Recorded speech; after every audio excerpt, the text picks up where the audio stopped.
तो जो भगवान का नाम निरंतर रटते उनमें दिव्य शक्ति जागृत हो जाती। जैसे दो लकड़ियों के बार बार घर्षण से अग्नि उत्पन्न हो जाती शक्ति। देखो ना, दो पत्थरों को आप रगड़िए तो उनमें चिंगारी पैदा हो जाएगी। तो दिव्य चिदानंदमय नाम जब हमारी जिह्वा पे रगड़ होती है उसमें ऐसी महान शक्ति जागृत होती। ज्ञान, भक्ति, वैराग्य, विपत्ति, दुख का नाश सब। भगवान कितने समीप है, आपके समीप इतने कि उनसे ज्यादा कोई समीप नहीं है, बहुत नजदीक। जो अनुभव करना चाहो, हमारे प्रभु की यही मानता है। इस खंबे में है तो यही मिलेंगे आपको, और हृदय में है तो यही हृदय में मिलेंगे, और बद्री नारायण में मिलेंगे तो बद्री नारायण में ही मिलेंगे। जहां जैसी भावना करोगे वैसे ही भगवान मिलेंगे। और सर्वत्र है तो सर्वत्र, फिर यहां भी है। नाम जप सब कुछ इसी से प्राप्त हो जाएगा, विश्वास कर लीजिए। तो लोग पूछते हैं कौन सा नाम जप करें, तो पहली बात है कि जो आपके गुरु ने नाम दिया है वो नाम जप करो। यदि आपने गुरु नहीं बनाया तो जो नाम आपको भगवान का प्रिय हो, राम कृष्ण हरि शिव, जो नाम आपको प्रिय हो नाम जप करो। वो आपको गुरु से मिला देगा, गुरु मंत्र दिलवा देंगे, वो आपको भगवत प्राप्ति का सब वही नाम करवा देगा। आप शुरू तो करो नाम जप करना। जिनको सौभाग्य से गुरु मिल गए हैं, अपने गुरु के द्वारा दिए हुए नाम पर आसक्त हो जाओ। और मन का एक स्वभाव है, ये बगल में कुछ लेके चलने का स्वभाव है, गुरु से हटकर कुछ लेके चलने का। ये स्तोत्र ले लें, ये नाम ले लें, ये इसका स्वभाव है। इसी स्वभाव को हटाना है। गुरु ने कहा राम तो राम, गुरु ने कहा राधा तो राधा जीवन, उसी से आप देख लेना सब कुछ प्राप्त हो जाएगा। नाम की बड़ी महिमा है। विभिन्न ग्रंथ भगवान के विभिन्न नामों को गाया गया है। जो तुम्हें नाम प्रिय लगे, और भगवान के अनंत नाम हैं।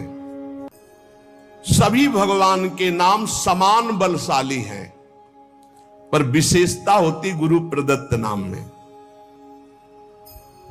जैसे गोस्वामी जी को राम नाम सर्वोपरि, चैतन्य महाप्रभु कृष्ण नाम सर्वोपरि, हरिवंश महाप्रभु राधा नाम सर्वोपरि, कोई हर्ज नहीं। उसी एक परम तत्व के अनेकों नाम हैं, जिसको जो प्रिय लगे खूब पकड़ लो उस नाम को, जोर से बार बार उसे जपो। तो जो भगवान का नाम निरंतर रटते उनमें दिव्य शक्ति जागृत हो जाती। जैसे दो लकड़ियों के बार बार घर्षण से अग्नि उत्पन्न हो जाती शक्ति।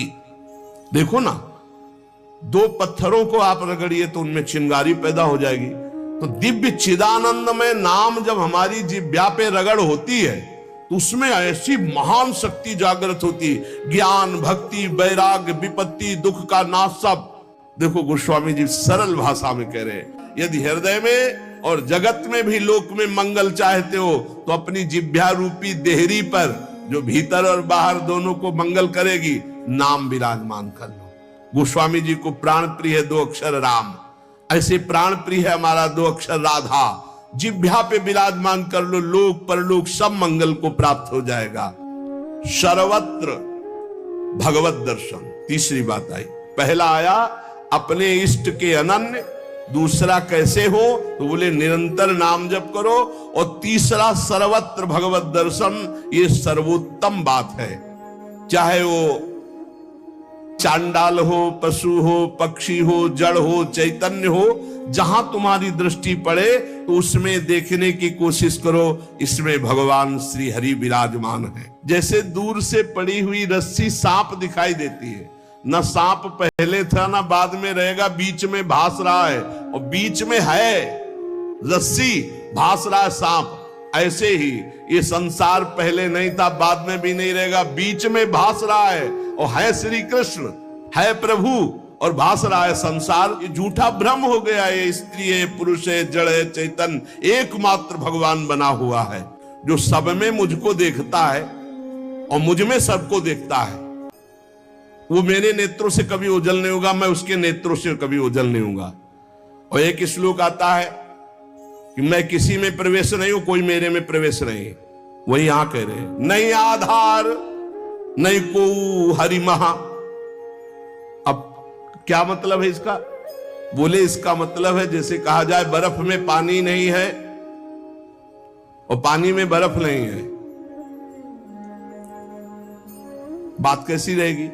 क्योंकि बर्फ ही पानी है, पानी ही बर्फ है, भेद ही नहीं है। तो कहा जाए बर्फ में पानी प्रवेश नहीं कर सकता और पानी में बर्फ प्रवेश नहीं कर सकती, उसकी अलग सत्ता नहीं। बर्फ ही पानी बनी हुई है, पानी ही बर्फ है, कोई अंतर नहीं। तो कह रहे कि नहीं आधार। बोले कैसी बात कर रहे हो? बोले इसलिए कह रहा हूं कि वही है, दूसरा कोई है नहीं। प्रभु किसी में प्रवेश नहीं करते क्योंकि प्रभु ही है पहले से, तो किस में प्रवेश करे? और कोई प्रभु में प्रवेश नहीं कर सकता क्योंकि कोई है ही नहीं, प्रभु ही है। स्वयं हरि जगत बने हुए हैं, सब कुछ ये हरि बैठे हैं। बस ये नेत्रों का हमारा दोष हट जाए, चश्मा बदल जाए, केवल हरि है। सिय राम मैं सब जग जानी, मानी नहीं जानी, जान के देख के। अति समीप, भगवान कितने समीप है? आपके समीप इतने कि उनसे ज्यादा कोई समीप नहीं है, बहुत नजदीक है। इतने नजदीक है कि अपने आप से भी नजदीक हरि है, अपने आप से भी। आप अभी अपने को शरीर मान रहे हैं या मन मान रहे हैं या स्वभाव मान रहे हैं, स्थूल सूक्ष्म कारण तीनों से नजदीक भगवान है। और इतने दूर हैं कि जन्म जन्म लग जाएंगे खोजते हुए, मिलना बहुत कठिन है। क्यों? क्योंकि बाहर खोजने से नहीं मिलेंगे, अंदर डूबने से मिलते हैं। अंदर जो लौट कर डूब गया वो पा गया हीरा, और जो बाहर चाबी घर में खो गए हैं और बाहर जंगल में पूरा जीवन ढूंढो, मिलेंगे क्या?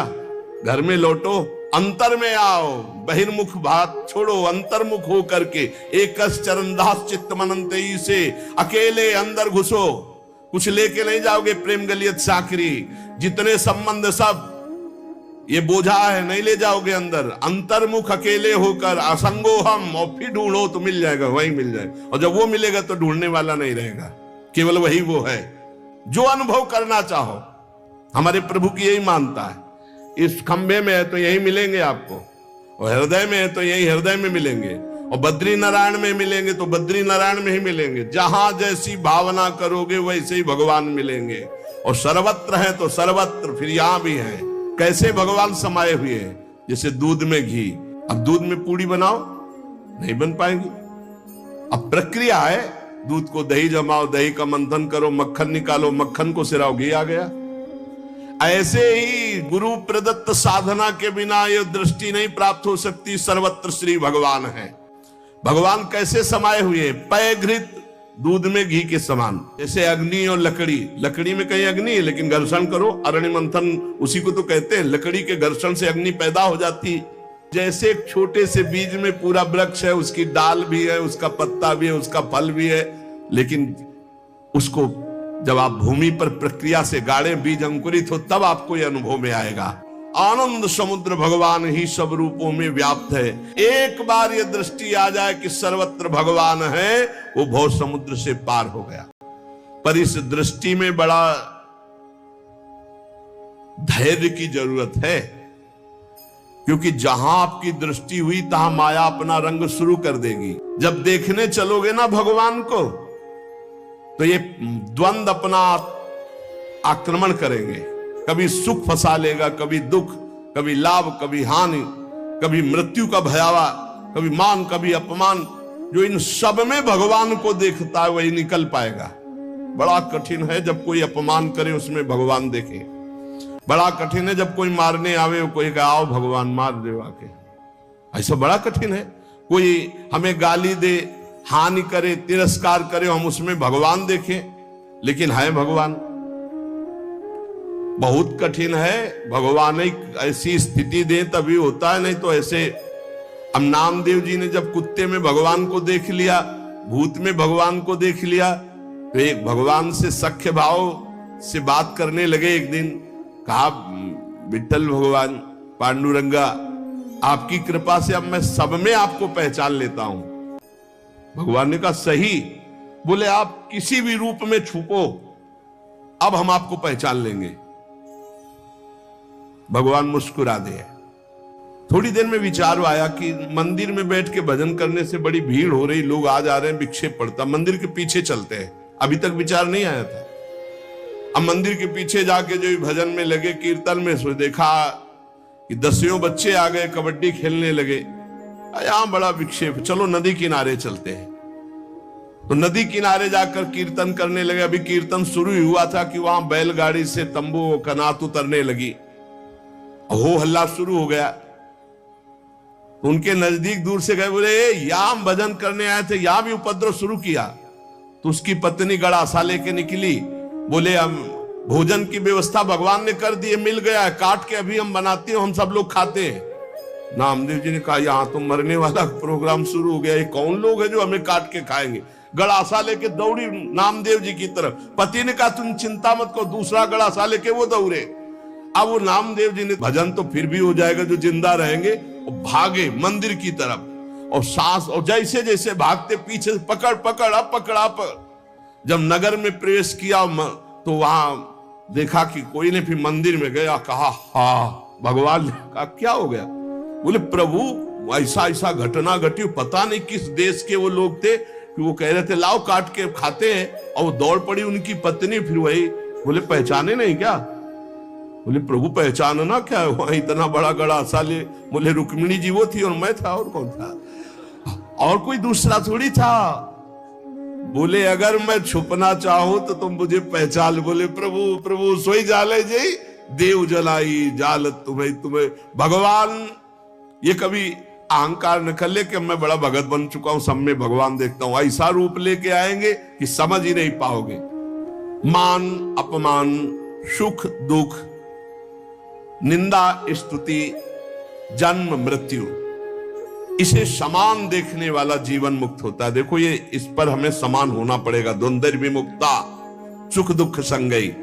क्या देखना होगा, सभी मेरे प्रभु के खेल हैं, सभी में प्रभु भरे हुए हैं, और प्रभु का पावन स्पर्श हमें प्राप्त हो रहा है। चाहे जैसी परिस्थिति हो, बहुत आनंद रहता है यदि भगवत भाव में रहोगे।